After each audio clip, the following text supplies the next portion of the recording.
5 assists, and 0 turnovers when you just got off the plane.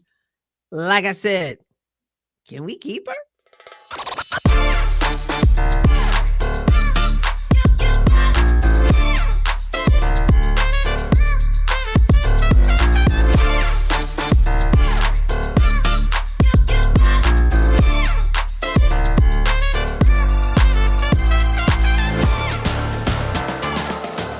Hello and welcome to another episode of the Adrienne Ross Show, where sports and culture connect. Well, the Indiana Fever got over the hump on Tuesday night, defeating the Washington Mystics 85-76 at home, ending a three-game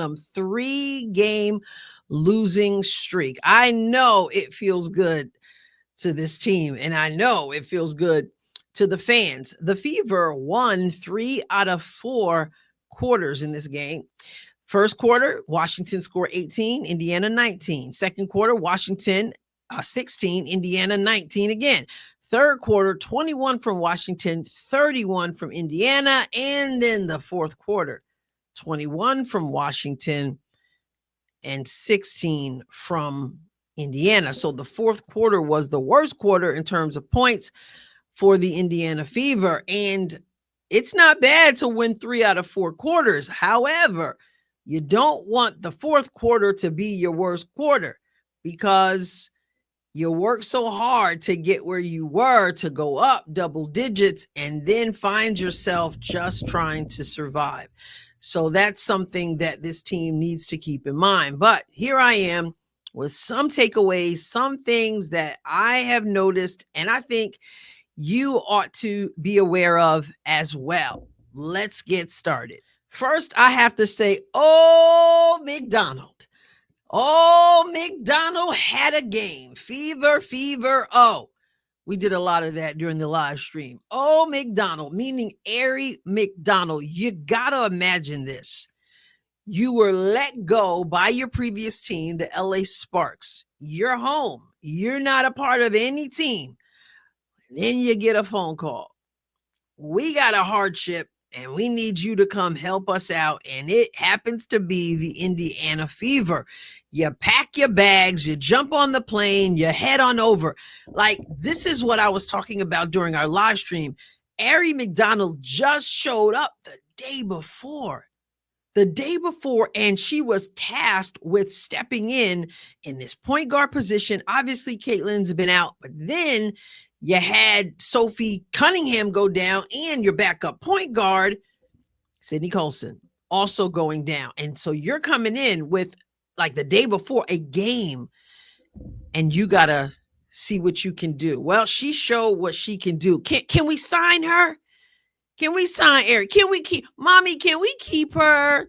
You know, it's like the kid who sees the neighbor just had a baby, and then they go visit the baby, or maybe your mommy is babysitting for that baby, and you go, can we keep her? Or, you know, you go by the animal shelter and you look, can we keep her?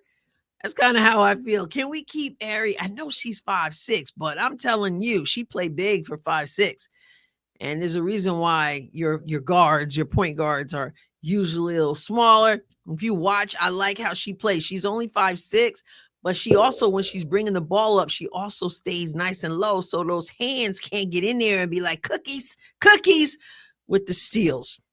This young lady came in nervous, I'm sure. Admittedly, she had admitted that the day before, and she took care of the basketball, both ends of the floor. On the offensive end, she took care of the basketball, and on the defensive end, she got steals. Aari had 5 assists in this game.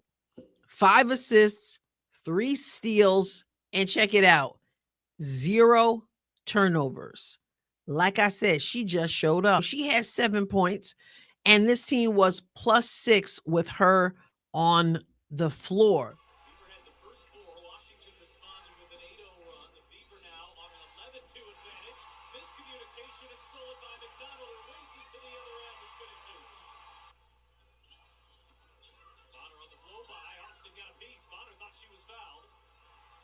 McDonald took it away. Wrap around pass and Bonner, right place, right time. McDonald trying to use that Boston screen. McDonald inside. Mitchell hangs, lays it in, and a foul. Kelsey Mitchell trying to put the finishing touches on this one.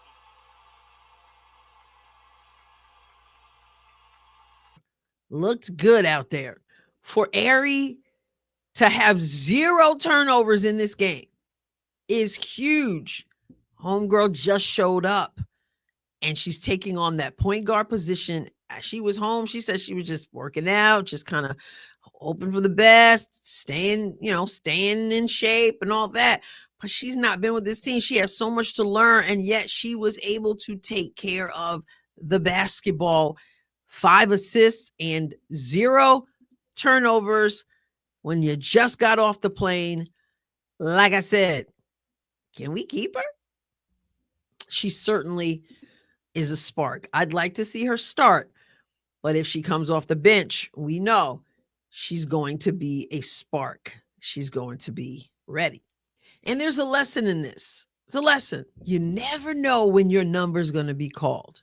You never know when your phone gonna ring. You just never know when you're going to get your opportunity. That's why I said in the video yesterday that she would have an opportunity to showcase her skills. And she went out there and she really did what they brought her in to do. So, yeah, I say start the young lady.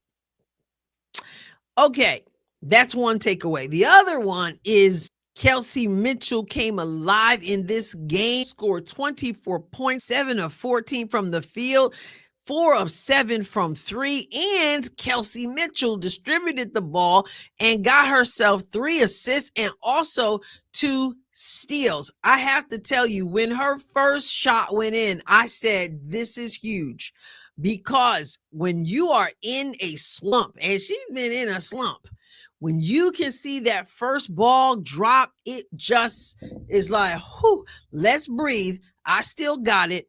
And so for the first one to go in, that was huge.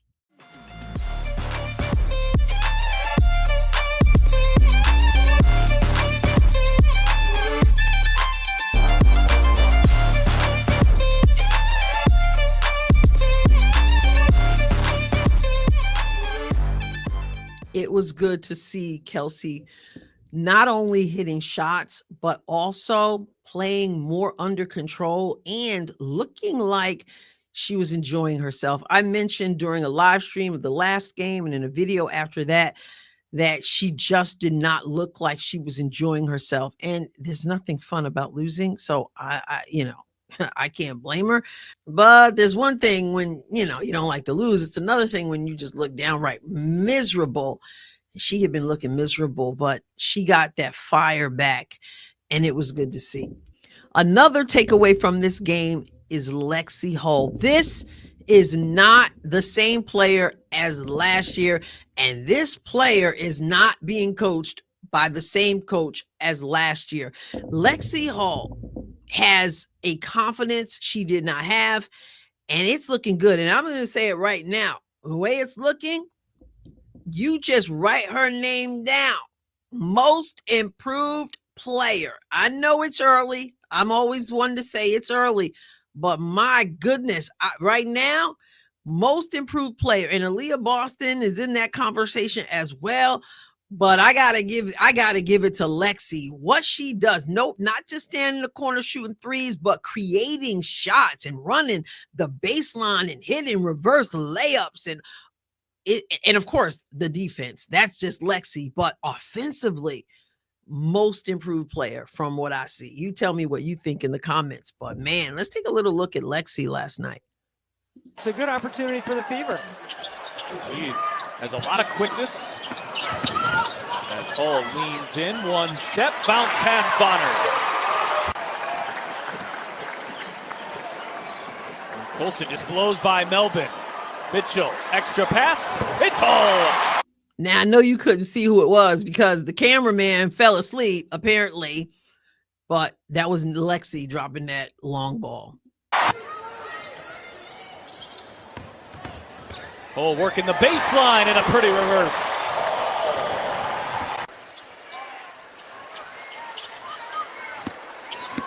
Cole shaking off Citron. Pulls up, 2 more. Shook the rookie out her shoes. Shook the rook. Most improved player. Another takeaway is Aaliyah. And I just mentioned her alongside Lexie for most improved player. Hey, Aaliyah might be talking about MVP before it's over, but Aaliyah Boston has to find a way to stay on the floor.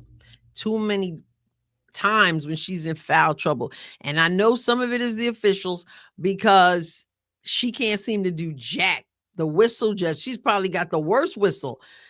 It's unreal. But she's going to have to figure out how to not get called for the foul. I know that's difficult to do, but we need her on the floor because good things happen when she's on the floor. I did a video yesterday before the game, and I said we've got to make sure Aaliyah Boston doesn't just get five shots in this game. Well, she got 5 shots in this game. She was 5 for 5.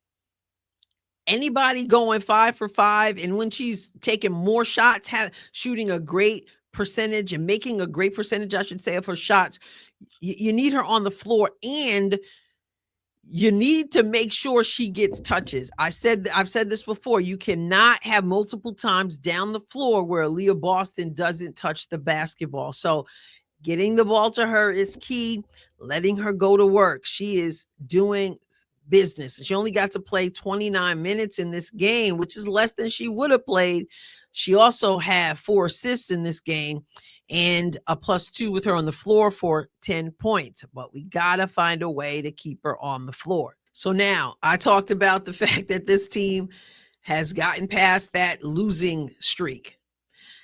First, by the way, that was the first game of the Commissioner's Cup. So yes, good game to come back. Talked about Aari and how good she showed herself to be in that first opportunity to play for the Fever. I talked about Kelsey Mitchell getting her groove back, which is so important. Talked about Lexie Hall and all that she brings to the game. And of course, I just talked about Aaliyah and her foul trouble and how good she is when she's on the court. I cannot not talk about rebounding. This team has got to do a better job rebounding the basketball. You look at the numbers, and Indiana had a total of 19 rebounds in this game. Washington, 33. And the Fever gave up 7 offensive rebounds. You can't keep doing that. These offensive rebounds you end up fouling because you're out of position or they score, right? So 33 rebounds total to 19, you got to change it. That's a problem, and that's a takeaway. Another one, free throws. I don't know what is going on with this team with free throws, but it's time to figure it out. It's past time to figure it out. This team shot 60.9% from free throw. 60.9%, 14 of 23, not acceptable. Not acceptable to miss 9 free throws. Mind you, Washington went 15 for 23. That's ugly too, but not as ugly as Indiana. Washington shot 65.2% from free throw and Indiana 60.9. Unacceptable. And so it seems to me that this thing is mental, but they need to get it together. Natasha Howard, to her credit, hit both of hers. Aaliyah Boston missed both of hers. Sydney Colson missed 1. Kelsey Mitchell missed 4. Damaris Dantas hit both of hers. And Aari hit 2 of hers. Can't happen. And speaking of Damaris Dantas, she just brings so much. She's such a physical body. She spreads the floor. She can hit that 3. She's going to be tough on defense. So I really, really appreciate her. Now, my final thought here is Kiki Iriafen for Washington. I know everybody was all talking about Paige Beckers, and I know Paige Beckers is not on a very good team out there in Dallas. But Kiki, I don't particularly like the antics that I see from her, but I cannot deny that she is balling out. She's not acting like she's a rookie. She's got a chip on her shoulder, and some of it I don't like. But for this team, she's huge. 20 points from the rookie and 9 rebounds. She's got no assists, no steals, no blocks, 3 turnovers, but she does a lot. She hit both of her free throws. She went 9 for 11 from the field. Now, they also have Sonia Citron, who I like to call Jan Brady. Don't she look like Jan Brady? Anyway, she's also a person people are mentioning when they start thinking about Rookie of the Year. But if it were between Kiki and Sonia Citron, I would have to give the edge to Kiki at this point. You can make your case for either one of those, and it's still early, so it's anybody's game. But I'm just talking early talk, just like I did when I talk about Lexie Hall and the most improved player. I know that having those 3 losses was like, whoo, but again, no Caitlin. And major issues with injuries, and it's early, and they have to gel, all of those things. So it's easy to panic. It should be also easy for you to go, I'm going to take a breath. It's going to be okay. Its team has a lot to improve on, but when you think about in 4 losses, the total of those losses, 11 points. When you think about the greatest loss being 6 points, when you think about that, you got to think about the fact that they could have easily won those. But for them to come out, compete as they did, Caitlin Clark's not playing, Sophie Cunningham's not playing, I think there are good things in store for this team. It's been my position, and that is still my position. If you've not subscribed to the Adrienne Ross Show, what are you waiting for? Hit the subscribe button. Also hit the like button, please. Much, much, much appreciated. I will catch you next time, God willing. God bless you abundant.